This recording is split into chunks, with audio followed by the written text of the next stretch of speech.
বন্ধুরা, রাধে রাধে, জয় শ্রীকৃষ্ণ। প্রতিদিনের মতো আমি আপনাদের মাঝে এসে হাজির নতুন একটা টিপস নিয়ে।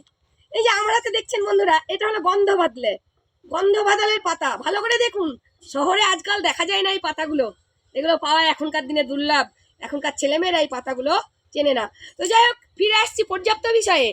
এই পাতার উপকারিতা নিয়ে আমি আপনাদের মাঝে আজকে শেয়ার করব।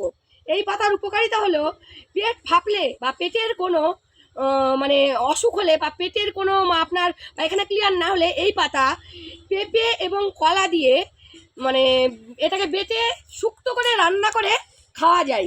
খেলে আপনার শরীরের যে ব্যথা, সে ব্যথা ভালো হয়, হালকা জ্বর ভালো হয়, সর্দি কাশি কমে এবং পায়খানা ক্লিয়ার হয়। এটাই হলো গন্ধপাতলের পাতার উপকারিতা।